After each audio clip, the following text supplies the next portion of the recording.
Oh, hey there. Welcome to Blurry Photos. I didn't see you there. I didn't either. Man, gentle listener. Snuck up on us with that play button. Hey, so my name's David Flora. And I'm Dave Stecco. And you're listening to Blurry Photos, and we've got a pretty fun little episode here for you. Yeah, I hope that you are sitting down. Don't think that you could run or jog or perform regular job duties.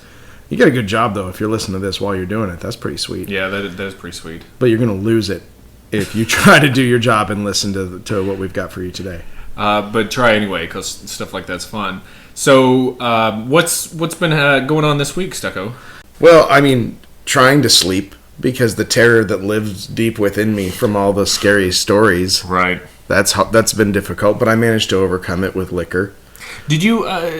Whatever happened to that costume you were going to make? We had made a big deal about that on past episodes. Man, I was working on it up to an hour before, and I am very sad to report that I was trying to make an entire suit of armor out of PBR cans, and it just didn't come together enough. It's ambitious. Very ambitious. Least, so. And I don't feel bad. I mean, I shot for the stars, and then, you hit a moon. Right, exactly. Yeah. It was a good attempt, but I had a backup costume ready because I kind of had a feeling it might not work out. But it was good. It was a good week, and I felt good about it. How was your Hallowmas? I ended up going as Walter White from Breaking Bad.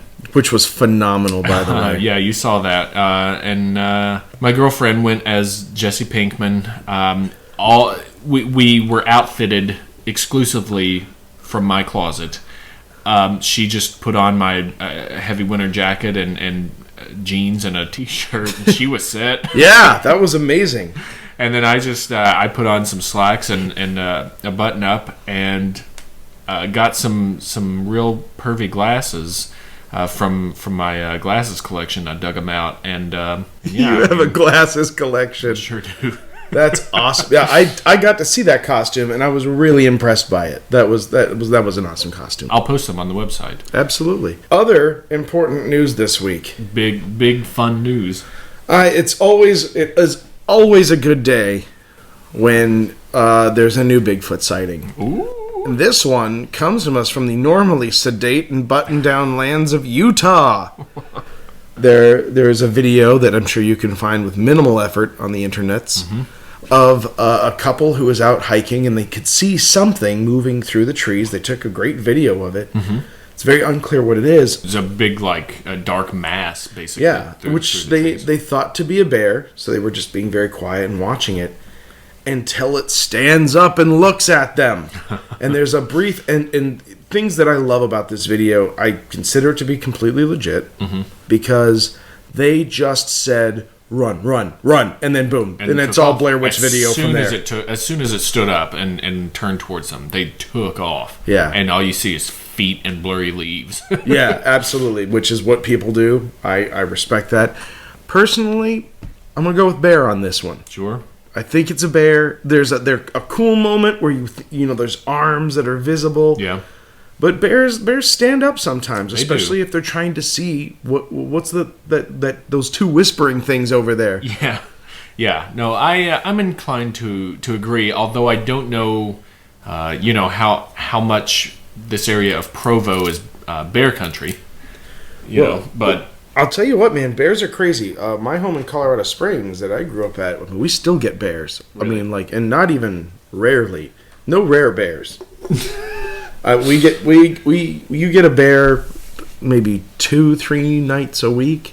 Sure, it could be a bear. It's not conclusive enough either way, really. Yeah, which is what makes it so much fun. But see, we win regardless because it's the front of Yahoo. It's a fascinating thing. People like talking about it, and anytime people are talking about it, I'm happy. And I know there's a lot of guys out there that are like, that ain't no Squatch.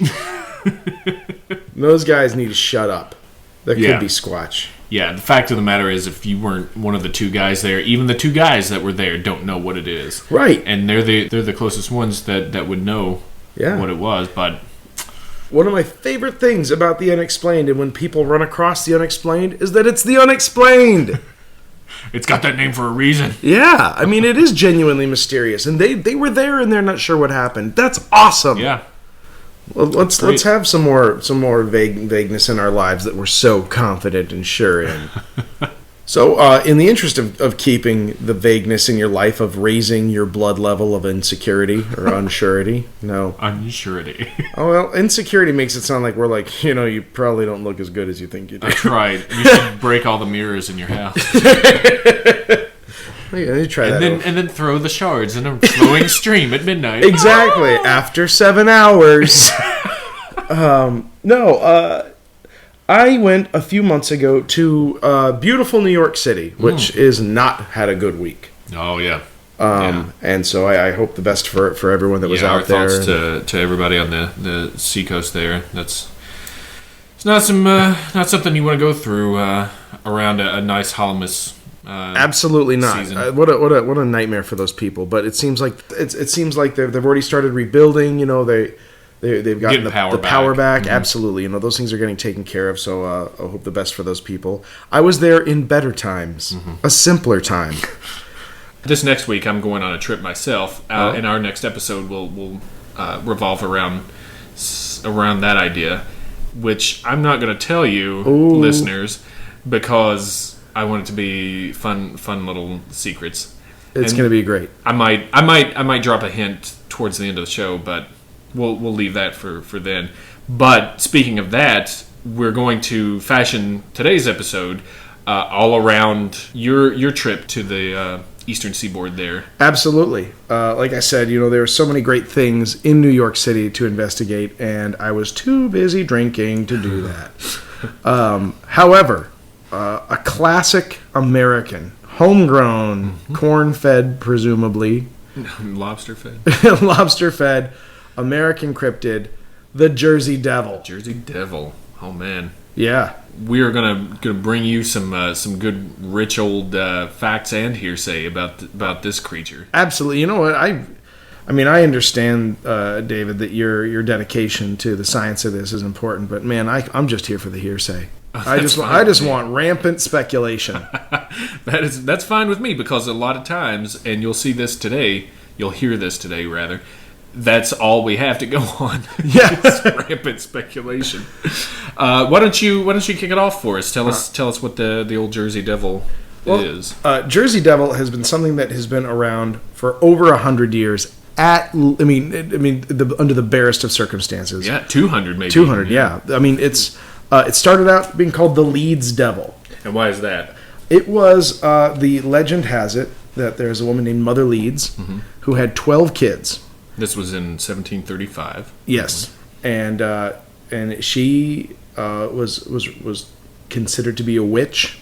Interesting. In the neighborhood, and she declared that she would only have 12 normal kids, and that if she had a 13th child, it would be the devil. And remember, 13 around this time, people are big into superstition. 13 is a very unlucky number.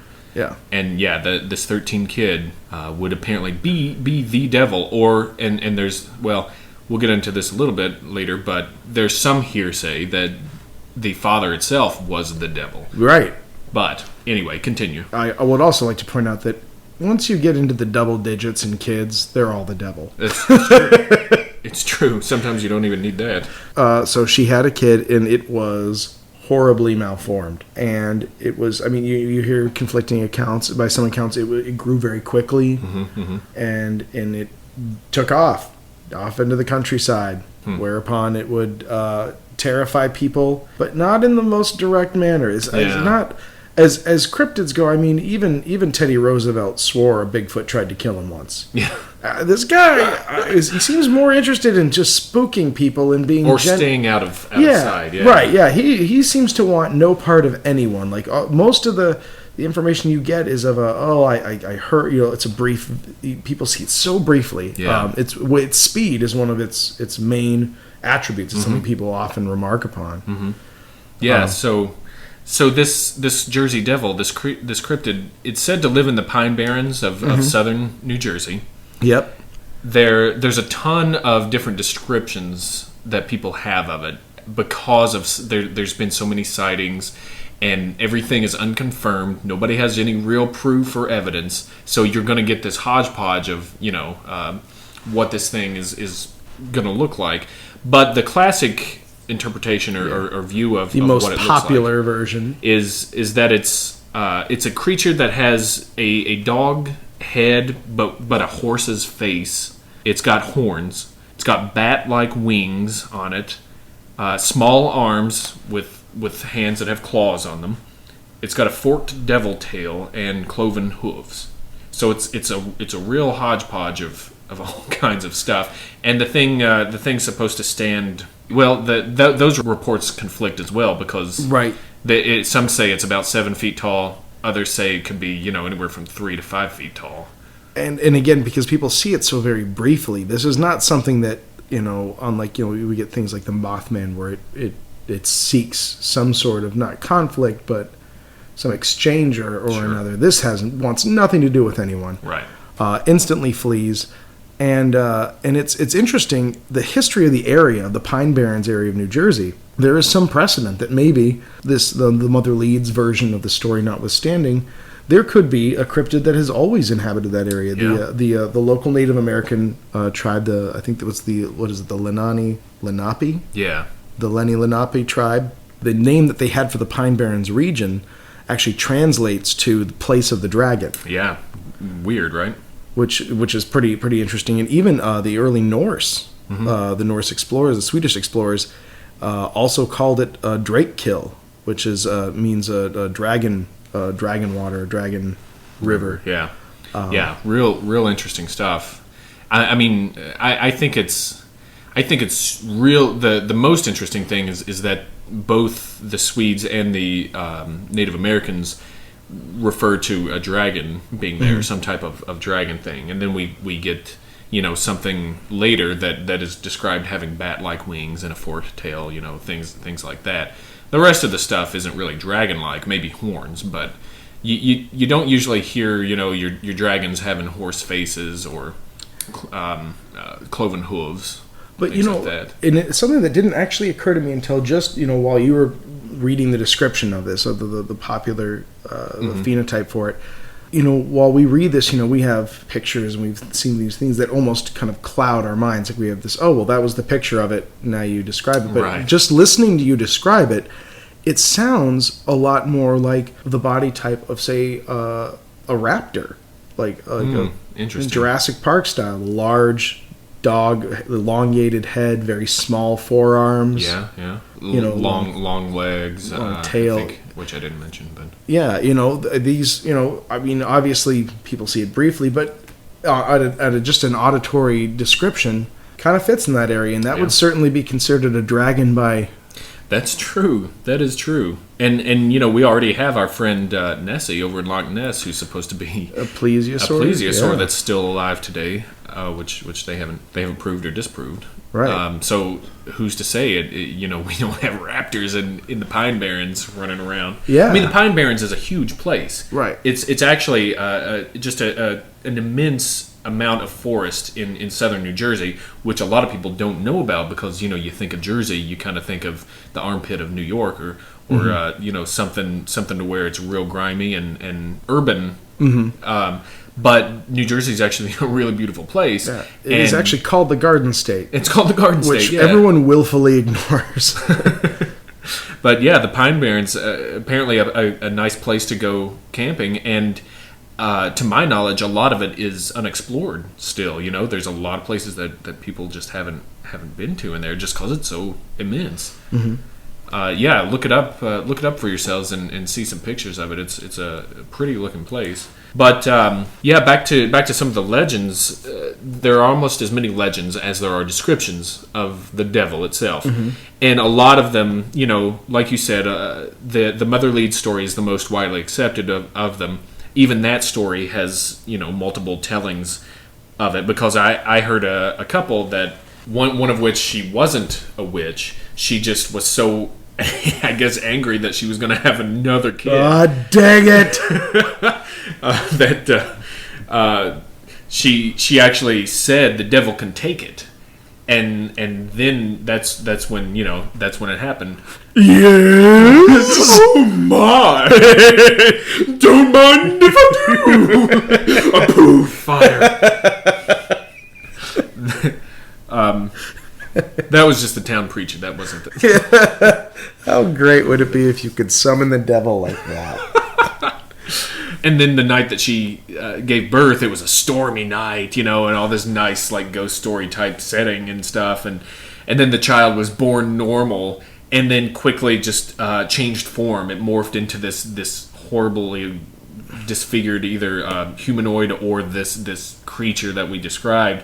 And then it either there's some stories say it killed the midwife and then flew up the chimney. And there's some stories that say it killed everybody and ate everybody and then flew up the chimney.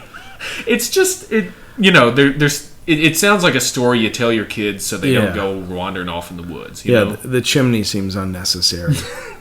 But everybody had a chimney, so yeah. And what better way for a creature from hell to get out than the place where the fire is? Mm-hmm. You're not going to go out the window. Mm-mm. She's trying to go home. He's as scared as you are. Well, it's just born. It doesn't know how to use a doorknob yet. Although if it was a raptor, it would have used the door. That's true.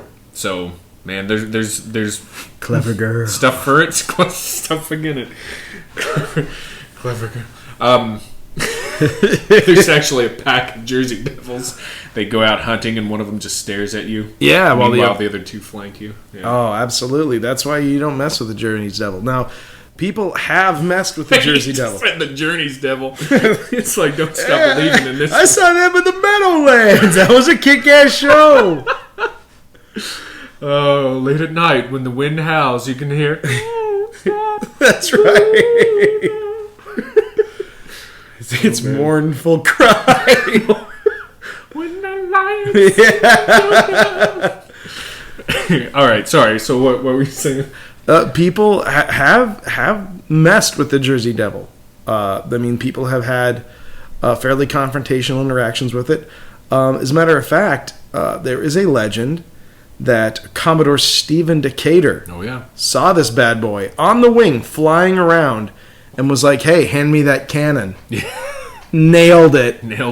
He claims to not only have hit it with the cannon, but that it showed no effect. Nothing happened. I think Stephen Decatur saw the Jersey Devil and is not a very good shot with a cannon. Ooh.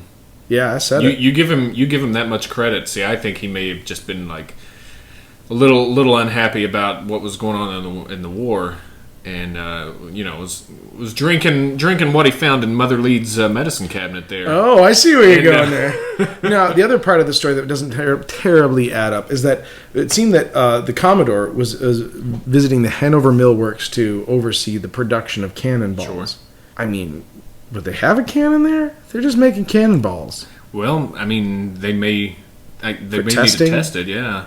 And I mean, unless there's a whole nother place. And this also gets into a kind of a historical quandary. I mean, since there were no flying machines at the time, it's not like there's a lot of reason to say, well, how good were cannons at shooting down aircraft?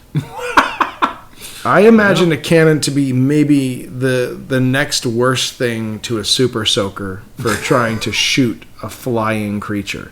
And the super soaker, at least you get a steady stream so you can adjust. Right. Mid shot. Yeah. How are you going?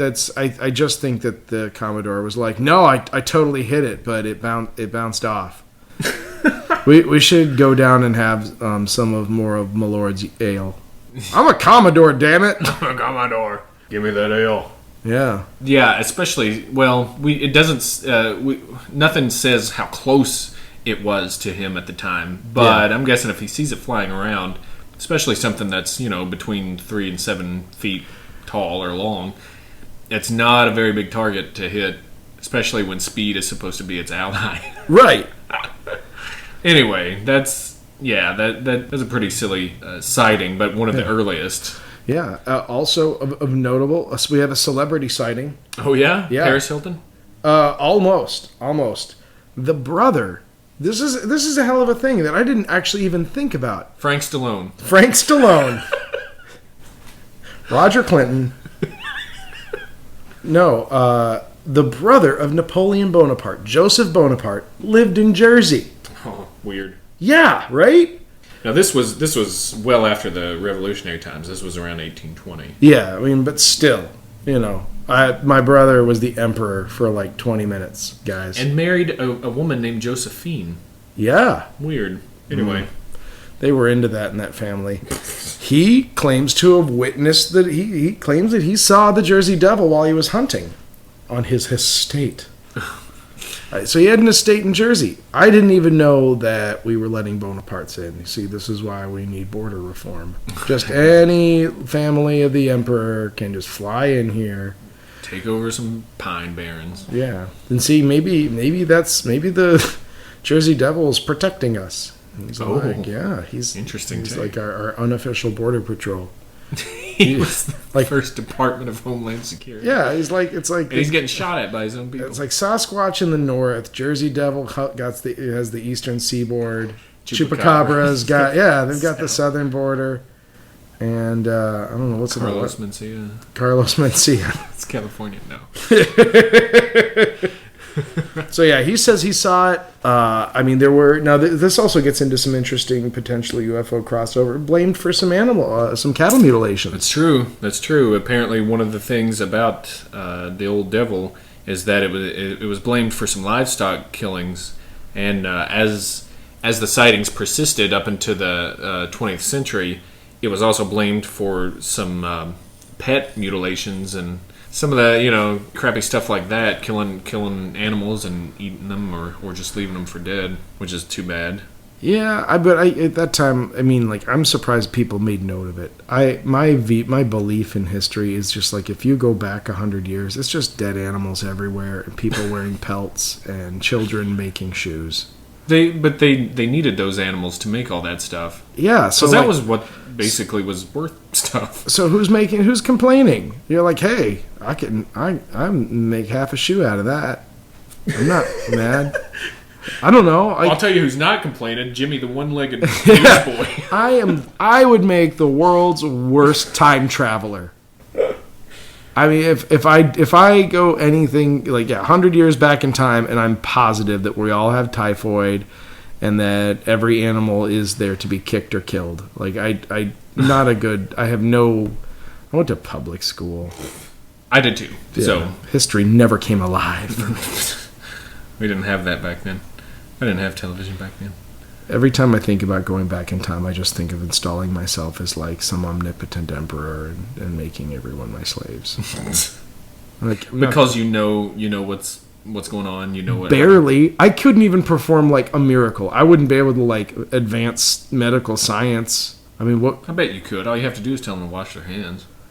Yeah. If you go back far enough. That's true. I guess I just have to keep going far enough back to where I'm smarter than the people I'm around. That's what, 2,000 years? 3,000 years? Then I'm smarter than everybody? Oh, man. Some uppity Greek shows me up with math, and I got to get back in my time machine and go further back. And kill him. Yeah. I'll show you. Never mind. I'm going to make a great time traveler. So we come to about 1909.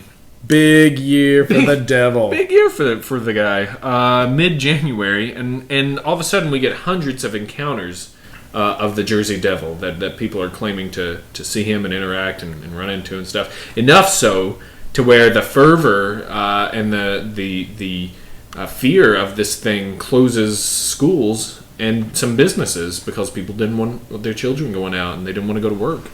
Didn't want to, get picked up by this thing. That's awesome. I love that. I mean, pretty big deal. I'm leaning pretty heavily towards just mass hysteria. I mean, it's January in Jersey. People are indoors a lot. There's not a lot going on outside. Christmas is over, so everyone's a little bummed. Yeah. Try to whip up a little fear about, look out for that demon. Gonna get you. But I love the idea that some school administrator had to say, no, we're closing the school on account of demons. It's great. I mean, people claim to have the thing's corpse, You know, Right. people. Some people. I think there was one person that dressed a kangaroo up to have people come and I don't pay a nickel to see it. The Jersey Devil. There are reports of people seeing tracks and hearing screams. Scream in the night is a and real stuff. consistent thing. People always talk about it. Scream, and it is not like a haunting moan. It is a shrill, piercing. Yeah, pretty inhuman and not of animal origin. Seems like seems like a weird combination or such. But there are plenty of animals that make weird sounds if you're around them enough and know like deer can make weird sounds. When I think that you did try to gin up one yourself. Let's play it right now. No, that's right. Oh no! If I could just have gotten you to be quiet for 2 seconds, you would have tacitly accepted that you were going to make a fake Jersey Devil scream and play it. I do have one. I'll play it now. Whoa! Chilling. Pretty Chilling. Pretty scary stuff. That's my new ringtone.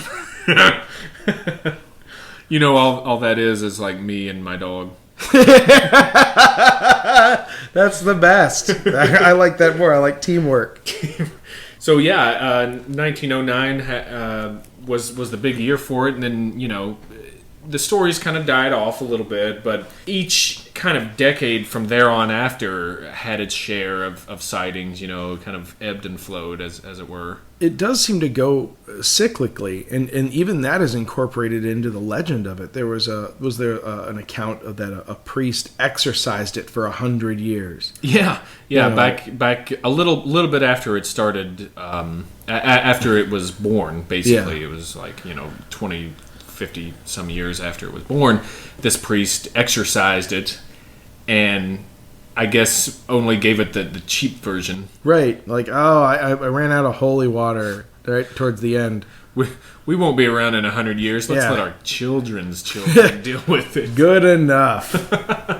And then it came back and started terrorizing again. He probably did it on purpose so people would be. So he knew. He's like, in 2 generations, he's gonna be a priest with a job.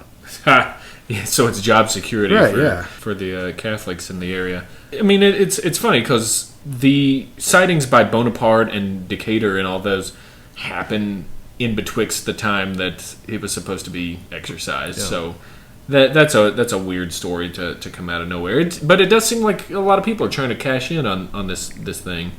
Yeah, this has such a feeling of like willful complicity.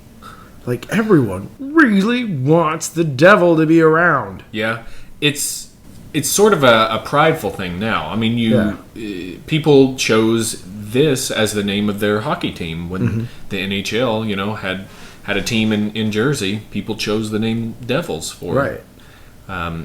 So I think there's a weird fear mixed with a weird pride about the Jersey Devil. It sounds cool. Sure. I mean, if you've got something that is some conglomeration of all kinds of animals and could be Satan or of Satan, and it's in your home state and your home state only, I guess you would be a little prideful of that. Well, and consider New Jersey's cultural exports historically. Mafia violence. Oh, yeah. I have a promise to myself to make no Jersey Shore jokes, but I am referencing them now. You look at the cultural exports of New Jersey, and the 13th misshapen child of a witch is literally the most palatable one. It's the one that people can most get behind. Well, I think people can get behind Jon Stewart, too. Is he a Jersey guy? He's a Jersey guy, but I see where you're going with that. Yeah, I think, it sounds cool. Jersey Devil, look out. Well, yeah. Yeah, it does kind of roll off the tongue, huh? We both have a couple of friends here in Chicago that are from New Jersey. Mm-hmm. I went and asked them, if they had any stories about it, because if you're from New Jersey, you obviously know everyone else in New Jersey, and everything that happens there happens to you too. Now, for our listeners who are taking detailed notes, this is our first interview. Oh, Yeah. Our first interview, not on the mic though. right. But it happened. A person was asked questions. This is very true. And the results of that interrogation are now for you to hear. And they're not terribly scary or detailed, stories. I guess scary is probably the wrong word because it could be scary. But they each did have something to relay about the old Jersey Devil. Our friend Tom said that his mom and his sister and he, I guess, were camping in the Pine Barrens. And his mom and his sister went for a walk through the woods, just, like you do when you're camping. And they came across this old dilapidated shack. And from what he said, it sounded like it was maybe something like a hunter's shack, where they just go to chill out for a little bit. Not a fully functioning house, or anything like that, but was definitely an abandoned place. So it was kind of creepy in its own right. And then he said, as they left the shack, they all of a sudden there was this huge creature that ran towards them, and they. From what Tom said, they described it as just a huge dog. And they said, it scared the crap out of them. And then the dog, I guess, stopped before it got to them, and just sort of stared them down kind of thing. And he said that his mom and his sister just sort of slowly backed away and then left. And the dog, I guess, didn't follow them. It stayed there. But he said that that's kind of... the closest Jersey Devil story that he and his family have. And I think the reason that they relate it to the Jersey Devil is it sounded like they weren't exactly sure that it was a dog. They said it sort of almost looked lion-like in a way as well. So basically, because it's under the umbrella of Jersey Devil, is because it was kind of unidentified. And it happened in New Jersey. It happened in the Pine Barrens around a scary shack kind of thing. You tell the story in Maryland, you got yourself a goat man. Oh man! Oh, you just popped the cherry of the Just wait for it. Just wait for it. Well, the goat man will come back. Yeah. But I want to. I'll get to our other story. Our friend Mel actually. She said her mom. In the 60s would drive up and down Maniloking Road, and I guess her and her friends would look for the devil. And I don't know, she didn't say this, but I did see some stuff online where it said at one point, and I think it might have been in the 60s, they offered like a $10,000 reward for I read about that. Yeah, people wanted proof of it. They wanted proof. Yeah, and they were even promising to not kill it. They were going to put it in a zoo or something, but they wanted this proof, so they offered this reward. So I don't know if Mel's mom, if that was what their intent was, or if they were just getting a thrill out of looking for it. But apparently, driving up and down this road where sightings had been, one night she said they saw eyes in a tree, and it was real creepy. But they kept looking at it and looking a little closer. She said that she swears they saw a noose hanging in the tree. And then it either took off or maybe they took off. But some pretty harrowing stuff. Yeah, there. That's kind of creepy. That's a good creepy story. But, and I love that. I love the idea that it's a cultural thing to New Jersey, Like, let's pack a bunch of chicks in the car and go looking for the devil. For the devil. Pretty fun. And that's another thing that is associated, like the screams. Having some glowing red eyes is a big thing that people kind of say when they claim to have spotted it, which is interesting. And you know where we've heard that before. Absolutely. See, you tell this story in West Virginia, got yourself a Mothman. Got a Mothman. Now, that leads us to some of the explanations of maybe what the Jersey Devil may be if it's not, a spawn of Lucifer himself. If anybody says that it's a crane, I'm furious because they blame everything on cranes. I'll tell you what, they say it's a sandhill crane. God damn it! I knew it! They say it is a sandhill crane. The same thing they say the Mothman is. See, you know what? Not only is that a disservice to cryptozoology, it is a disservice to ornithologists everywhere. It is a disservice to the majesty of the sandhill crane, which is a beautiful bird. And a beautiful, tall, glowing-eyed, creepy bird. Right. It's not fair, and it's dumb to call it that. I am officially calling it dumb, and I want anyone who's listening who thinks that they've seen the Jersey Devil, and they're like, "You got yourself a crane." Call me. I will never post my phone number, but if you have seen the Sandhill Crane, I'm sure you're clever. We've got a form on the site that you can contact us at least. Yeah, tell me what a dumb person I am for saying that it is absolutely not a crane. I hate the crane excuse. It's so weird that this crane is the excuse because of the glowing red eyes, because it's got that red face and the height and the height of it. Yeah, I mean. The little picture that the Jersey Devil has floating around that is the most common picture of it does have like Sandhill Crane type legs. Just if you put a horse hoof or something or maybe pig feet. I don't know what cloven hooves on there. Whatever. Yeah. But the legs of it definitely do make it look kind of crane-like. But that's just somebody's rendition. Right. You know, that's the thing. They don't have to. The crane just irritates me. No one is afraid of a crane. Ever. Apparently, I mean, if these things are as big as they say, and it's night, and this thing just flies in front of your car, it might be a little freaky, but... Well, you know what? I'm renting a car. That's what I'm doing on my vacation. Driving up and down Jersey, waiting to get freaked out by a crane. I'm a man enough to admit, if I ever get spooked by a crane, I will make sure that everyone knows that it happened, and I will apologize to all the people who are afraid of cranes. Yeah, it's becoming the excuse du jour of these cryptids.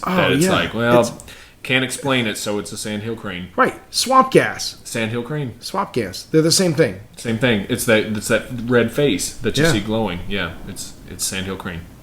It would be a much cooler bird if it glowed.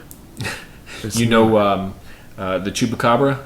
Yeah. Actually, it's a sandhill crane that flew to Mexico and just started sucking goats. Right. That's what they do. Sandhill cranes. Bigfoot. Sandhill crane. Shaggy sandhill crane. Sandhill crane that hasn't pruned. Yeah, exactly. It's molting. It's a molting sandhill crane. We just cracked everything ever. New World Order. Sandhill crane. It's a bunch of sandhill cranes. It's a conservation effort to not only preserve them but to elevate them in society. Anyway, that's one explanation. Another explanation that's out there is that it's just like the boogeyman. It's just something that, like I said before, people told their kids so they wouldn't go wandering off in the woods by themselves or at night, you know. Which, to me, that's a pretty viable explanation. Yeah. To me, it just has the sound of like local lore, which I think is awesome. That's great. I wouldn't spend personally a huge amount of time looking for it. I think that it's more fun to make up stories than say that you've seen it and be like, it looked nothing like a sandhill crane because only a fool would say that. Would you be more inclined to spend more time searching for it if there were, say, $10,000 in it for you? I will do pretty much anything for $10,000. Oh, all right. Once again, we'll have a form on the website. Make me an offer. You know, I'm negotiable. What will Stecco do for $10,000? That's right. So there's another story that it may have been a politician that was named Daniel Leeds. Oh, and I love that. You know, stories kind of got mixed up here and there. So the Leeds Devil became the politician. The politician became the Leeds Devil. The Jersey Devil came in there and. Oh, so it was like a smear campaign. Right. Oh. And then that kind of got mixed in there, and that might be where we get the name Leeds from. Who knows? It's weird. Huh. See, and that, again, that's why I lean so heavily towards this kind of lore thing, because it seems to adapt to its situation, you know? Like, oh, well, don't do that. Jersey Devil get you. Yeah. Don't be a bad politician. You'll be the Jersey Devil. This guy wants to take away our right to vote. Yeah. He's a Jersey Devil. Yeah, which reminds me, it's about time Rick Santorum gets hit with the old Jersey Devil stick. Rick Santorum. He's from Jersey. Is he? Yeah. Oh man, that's funny. So well, too bad he's not in it anymore. Yeah. Too bad. Too bad. Jersey Devil. Well, Paul Ryan's now the Jersey Devil. Yeah, there we go. By proxy. Yeah. That's how it works. This explanation is maybe my favorite one. Not the one I believe the most, but my favorite one is that it is a pterosaur. Ooh. This goes back to your raptor. I'm really pleased that you did not pronounce the P like I would have. Oh, wow. Better schooling. But if you look at some pictures of a pterosaur called a Dimorphodon, it looks like it could be something like what people are describing, because it's got kind of a long head with a beak on it. But the beak is not like toucan beak. It's kind of like part of the face, and has some teeth. More of a muzzle. Yeah, but it's definitely elongated. It's got wings, but doesn't really have arms. I think the wings are the arms, kind of like a bat. Oh, okay. And then it's got legs, and it's got a long tail that may or may not be forked or whatever. See, now that is awesome. Yeah. Does that look any? You know what? If you're at your computer, pull up a picture of a sandhill crane next to a Dimorphodon. Dimorphodon. Dimorphodon. Nice. And use it in a sentence. Yeah, look, check these things out, and then pull up the old Jersey Devil on the Wikipedias and check out that picture, and then see for yourself what's it look more like. Maybe we should start a campaign where we flip the script and we say there's no such thing as sandhill cranes. It is a population of alien, multi-dimensional beings that are also demons. Oh, okay. That the sandhill crane doesn't even exist. So the sandhill crane is a made-up excuse, yes, by the Illuminati to placate people. It's so true. So that people don't say we've got these multi-dimensional beings. God. They're the people who live in the Hollow Earth. That's right. Sandhill cranes are. Wait, what? I'm already confused. That's how you know it's a winner. If the circular logic just breaks down in less than 30 seconds, you're onto something. Oh, great. So I don't know who lives in Agartha, but it may be sandhill cranes. Yeah, exactly. Well, what we call them. That's what the way they want us to see them. They eat giant grapes. Such great grapes, and they are very nice to. Well, now we have to compare sandhill crane to pumpkins. Oh, that's right. Yeah. That's we had to bring that around. So there's one more explanation that I saw. Okay. That I really liked, and that is the African hammer-headed bat. And this thing is what? Yeah, this thing. Pull up a picture of it real quick. Check this thing out. It's got a 3-foot wingspan, and they can be a foot high. But yeah, this thing, the face of it especially, looks a lot like what we get for the Jersey Devil classic illustration. Oh, come on! It's like it's like an awful evil Snoopy. When I see it, I think of the cartoon Shoe. I think is that what I'm thinking of? Is that right? I don't know. Shoe. But I see. Yeah. But doesn't it kind of look like that illustration a little bit? Yeah, it's got that weird like dog horse face. Yeah. But so weird. How on earth do you get an African hammer-headed bat into Jersey? You got to have slaves in 1700. Oh, coming over on a slave ship, and the bat was just like, all right, the bat's just hanging out, man. I mean, you see the region there in Africa where it's coming from. That's true. Pretty popular. That's all place for slave traders, I think. I mean, doesn't that to me that just kind of adds credence to it? Yeah, that could be a winner. Wow. Weird, huh? Yeah. It doesn't explain why you get so many sightings up through the 20th century, but if there was a family of these things, then... Yeah, if they figured out a way to make it work. Whoa. Weird, huh? Yeah. So I like that one as an explanation. For you listening, pull up a picture of the old hammer-headed bat and compare that to the Jersey Devil illustration. That's pretty cool. Don't be eating when you do it, though. Probably not. Don't be eating when you start this podcast. That's a good point. Yeah. Don't work. Don't stand. Don't eat. Yeah. If you could just be like in a nice like temperature neutral room. If you have one of those those isolation tanks. It's a great place to listen to this podcast. I think that would be the worst place to listen. Because then you're going to start feeling this crap brush up against you, or you're going to be floating in the Pine Barrens in your mind. That would be weird. But since we brought it up, oh yes! Since we brought it up, let's go to town on this. All right, another one of my favorite things. This is a bonus for you guys for this episode. One of my favorite things in all of like the unexplained and the occultish things in the whole wide world is regional monsters. Yeah. That are, I mean, it's not like there's, I mean, obviously like not Loch Ness Monster, but like there are some that kind of fall below the radar of even general credence. Yep. And my hands down favorite North American cryptid, and man, I'm giving it a lot of cred with that. Is the Goat Man of Maryland. The Maryland Goatman? Mm-hmm. It's a Goatman. It's a Goatman. Yeah, in Maryland they have the Goat Man, and you might be wondering, really, Goat Man? Tell me more. I know I am. All right, well, let me tell you that according to legend, the Goat Man is the best. It is the best. And if any of you are an artist, please, I am begging you to send us any depiction you have of this, okay? Yeah, according to legend, anything that the Maryland Goat Man is an axe-wielding, half-man, half-animal creature that was once a scientist. All of the elements are there.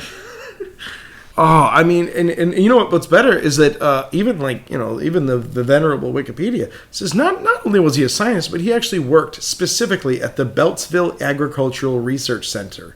Bum, bum, bum. Yeah, and as with any magnificent comic book, he was doing goat research. Genetic goat research, right? Like, weren't they doing? Or doesn't even say. Okay. Doesn't even matter. Gee, he was working with goats. Something went astray. Oh no! Right. This is the story. This is verbatim. He was experimenting on goats, comma. The experiment went astray, comma, and he began attacking cars with an axe. Yes! Because his wife was run over by it was hit and run with a car, right? I've already got the movie in the works. All right, I'm ahead of you on this. Don't worry about it. Now, in case you're thinking, well, this seems sort of, I'm incredulous. I don't believe you. Well, it turns out that it was a research grade axe, and when they recovered it from a Chevy Nova's grill, it was laser etched with the Beltsville Agricultural Research Center's stamp. Wow! Yeah, I made all of that part up, but that's how it's going to go in the screenplay. All right, of Goat Man. I'll add that in. What, Mr. Yeah. Well, Mr. Flora, please. You are the rational one here. Okay. So, what's the story with the Goat Man? Well, I'll tell you, when we say Goat Man, we mean Goat Man. It's a satyr-like being. It's half man, half goat kind of thing. This is in the area of, Bowie, Maryland, I think. And it started in the 70s, which is a period rife for all kinds of, crazy mad scientists, I guess. This you know what? And this is the era where the one hand, the hook hand, and that's where that great story came from. When you go up to Lover's Lane, right? And you hear a scratching, and then there was something great and dark about America in the 70s, and that's where all of these awesome stories came from. It's true, and we still tell them, and we wish that we believed them. But back then, that shit was as real as it got. This was in the area also of, I found, it was Governor's Bridge Road, Lottsford Road, Fletchertown Road in Prince George County in Maryland. And it was near like you said, the Glendale Hospital, which I found was a former state tuberculosis sanatorium, apparently. But there was Now I know what you're saying to yourself. What does that have to do with the goat man? Everything. everything crazy Yeah. sanatorium. Yeah. They had goats in there. They help people breathe. Who were the scientists going to experiment on? But Right. they're already clinically insane. Right. And how do you cure tuberculosis? With an axe. But this thing apparently it killed pets, like all cryptids seem to do. I don't know what they have against pets. Maybe they're jealous. Yeah, exactly. They want to be pet. They want to Say, no, I'm not pretty enough. Come here, puppy.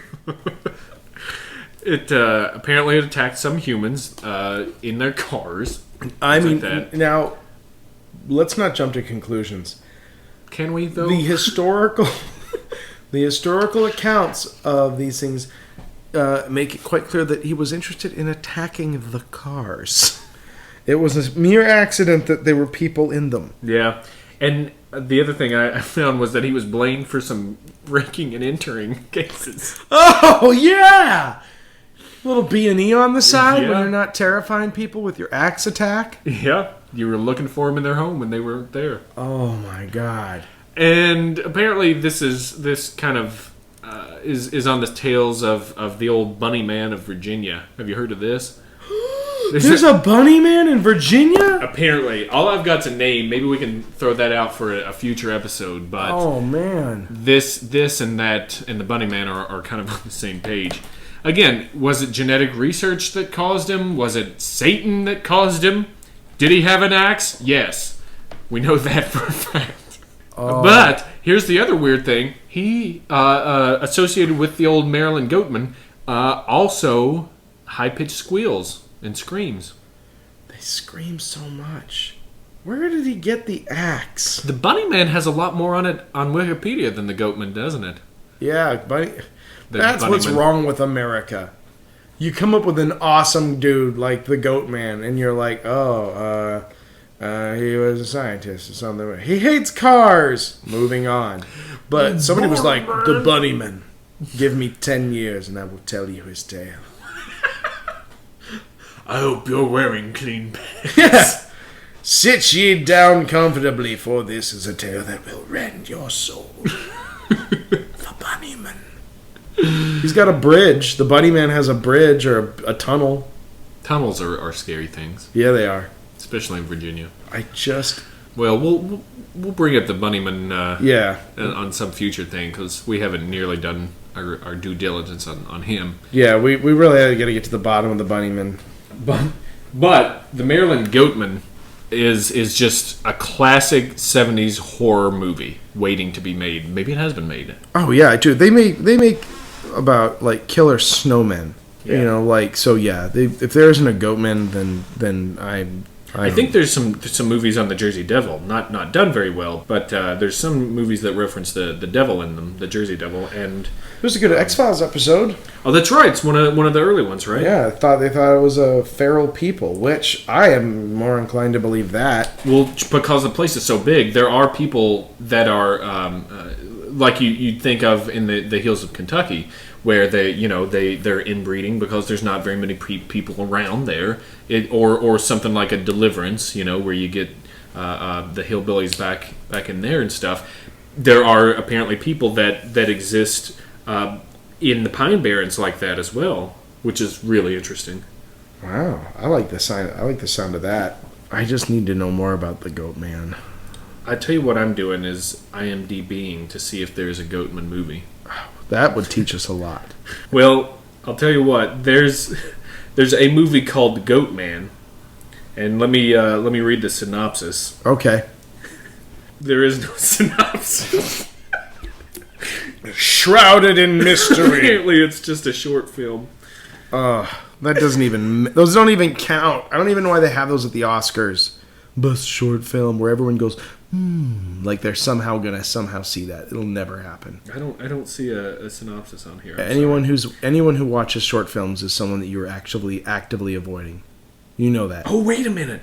Oh, there's a 2010 movie called Jimmy Tupper versus the Goatman of Bowie, which is Bowie, Maryland, right? Let me look at this thing and see what it says.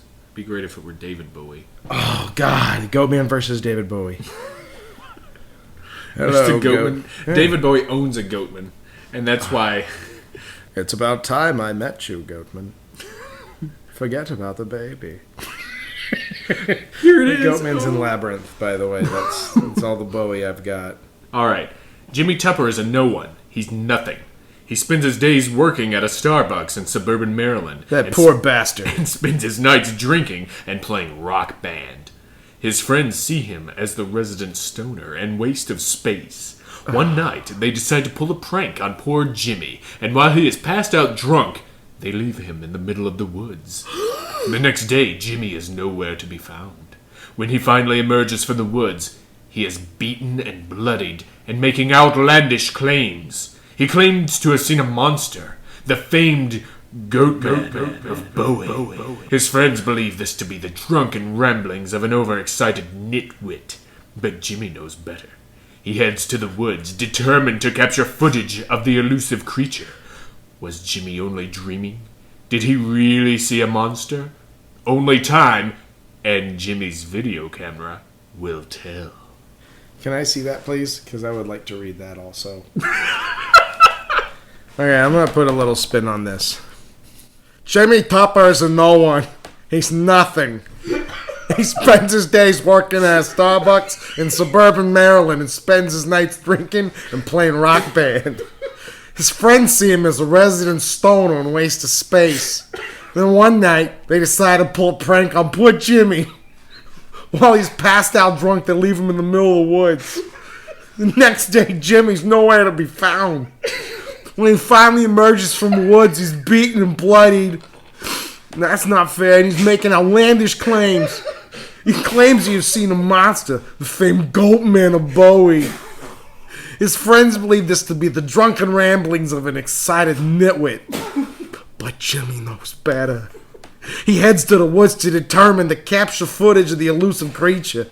Was Jimmy only dreaming? Or did he really see a monster? Only time and Jimmy's video camera will tell. You see the movie you want. I prefer to see the movie narrated by Jimmy. Look. Question for it. I was right. Please look up Jimmy versus the Goatman of Bowie. Man, I'm going to find this, and I am going to watch the shit out of this tonight. I hope that you guys enjoy coming along with us while we look things up on the internet and tell you about them. Because we certainly do enjoy doing it. And maybe, yeah. See, this is why you can't work while you listen. We're asking you to do too many things for you to keep a job while you listen. I was right. Right off the bat, I was right. Poor Jimmy. Poor Jimmy. He was beaten and bloody. Poor Jimmy. Wow. So there's some East Coast crypto for you. Yeah, that was great. You that is not something you're going to get anywhere else. There are a number of sources of information on the unexplained, and they are all scared shitless to touch the hot button issue of the Goatman and the Jersey Devil. You never hear them talk about it. No, well, they're scared. Yeah, I mean, rarely you get some episodes that talk about the Jersey Devil. I had never heard of the Goatman before you brought it up. Yeah, I had a book when I was a kid. It was called America's Own Monsters. Huh. When was that written, do you think? I don't know, in the early 80s. I saw the Jersey. I saw something about the Jersey Devil for the first time in the 80s with an old book. That's how I was familiar with it. Although the Jersey Devil is pretty prevalent in some pop culture stuff, especially like I don't know, nerd things that we like. Yeah, like it's in Castlevania a couple times. Is it? Yeah. How is it the Jersey Devil in Castlevania? It's a demon. You gotta fight demons. There's only so many demons in the world. Well, that's why they picked it. They can't keep doing like green demon and blue demon. They gotta get something good. I guess. All right, I'll give you that. I don't know. I think I played that game. It's on a DS, a Nintendo DS game. But oh gosh, all you ladies out there that really want my phone number now, everybody knows CastlevaniaMeetups.com is just waiting to happen. This is blowing up. That's a huge. We're gonna start that up too. But if you would like to go on a date with us, perhaps to watch a really excellent viewing of Jimmy versus the Goat Man, we'll put a form on there. We're gonna make an entire form just for chicks who want to date us. It's on. And you know what? Let's be polite. No switcheroos. Okay. Don't be a girl, but then. Surprise. You're a goat man? Or sandhill crane? Or you're a sandhill crane. Don't. Surprise. Sandhill cranes, man. Oh, geez. I guess we better do some puns about these things. Oh, my gosh. Puns. Yep. We've got to do puns. I say we do 3 puns, since we didn't have an entire episode on the Goatman. But if we got one for him, we can throw that out there. Oh, okay. Maybe a couple for the Jersey Devil. All right. Well, what do you got? What do you got for the Jersey Devil? Well, I tell you what, I came up with a couple, and then I started coming up with just switching out one or two words, just based on rhyming and stuff. So I kind of feel like I cheated on it, but cheater. I've got a woodworking shop called the Jersey Bevel. Oh, I like that. For all you carpenters and woodworkers out there, that might appeal to you. To visit there, you'll scream at these prices. I've got one. Since the Jersey Devil is a very, very regional phenomenon, I've decided to go for the regional product. It's called the Jersey Devil. All right, what it is, it's like bedazzling, but on your sports jersey. So if you want to trick out your Knicks jersey and make it look real badass, you can put your own name on the back. Jersey Devil will do that for you. Nice. It's exclusively for tricking out your jersey to make it extra cool. That's great. That guy also went on to have a successful voiceover career for IMDb synopses. So the next one I got was called. It's a chiropractor called the Pine Barrens. Oh, nice! See, I like that a lot too. I got Mother Leads IUDs. Oh, God. Yeah! Oh, man. Well, so you don't have a 13th one. Right, yeah, because a baker's dozen is something rhymes with dozen. It's a baker's dozen. Ah, yes! I brought it home! Mother Leads IUDs. I also have a winter apparel store called the Maryland Coatman.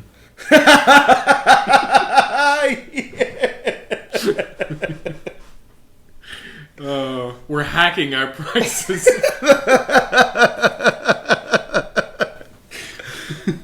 That is awesome. All right. I've got Beltsville Petting Zoo at no point of research industry. Wait a minute. Was there a little legal disclaimer on that? What was? No, it's just it's a Beltsville Petting Zoo. Okay. No point was ever. Was there something that? Are you legally obligated to? No. It's just a tick. I got a sickness. Let's go to the Beltsville Petting Zoo. No longer an agricultural research facility. None of these were genetically modified since the 70s.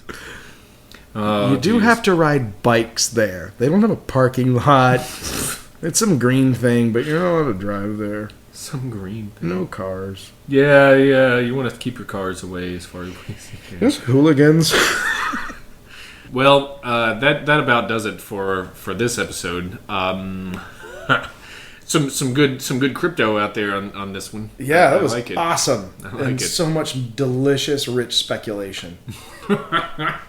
Sometimes that's all you need to survive. Yeah, that's right. So next week, here's a little teaser. Okay, because I've got clues. Why don't you drop a clue and I'll either get angry or agree. No. You're not even gonna know this. Okay. Okay. You're not gonna know this. Okay. These are your clues. I got 3 clues. Oh. Lark bunting, Stegosaurus, and there's 2 clues. You're making these No, up. I'm not. I'm not. Oh, nope, can't say that one. But Lark bunting, Stegosaurus. I got it. Oh. Douglas fir. Lark bunting, Okay. Stegosaurus, Douglas fir. So should I even give? Should I even give my clue? Because Yeah. people by this point are probably pissed that we're not even either saying what's going to be next episode or just ending the episode right now. Hey, whatever. You know, give them. I'm not going to tell the people what they want. I'm not that kind of person, but they want this clue. All right. So I'll just say conspiracy theory and Colorado. Oh. Yeah. So. Yeah, well, you blew all my clues out of the water because those were Colorado's state bird, state tree, and state dinosaur. Because I'm from Colorado, and I know these things intrinsically. It's in my DNA. Although the third one was real hard for me to come up with. Why don't we have a state lasagna or something? A state casserole dish. If we're gonna have a state dinosaur, there's also the state insect, which is the Colorado hair streak, but I couldn't say that because that just gives it away. It's got the name in the title. I'm even okay with insect, but we really need a state dinosaur. Dude, if it's the Stegosaurus, which is badass as it gets. I get it. But if you're not already enticed by the next episode, or you haven't already turned the podcast off, you're listening. That's some hints for what's coming up based on a trip I'm gonna take. Yeah, that's right. This is a research expedition, a personal investigative foray into a mystery. And truth be told, if you had the means to go down into the Pine Barrens yourself, I'm sure you would have taken that up. Absolutely, it's a great opportunity. I think you know what that's good advice for anyone listening. Anywhere you're going on a vacation, a little Googling will tell you that there's something weird there. Yeah. Why not spend 2 hours trying to find it? Yeah. Take a camera. Yeah. That works. Oh, here's a tip for you. You know. You know what else? I gotta something you guys gotta know. Don't go just yet. So, when you're taking pictures and stuff like that, don't hold your elbows out. Keep them in close to your chest. It'll help the stability of your shot.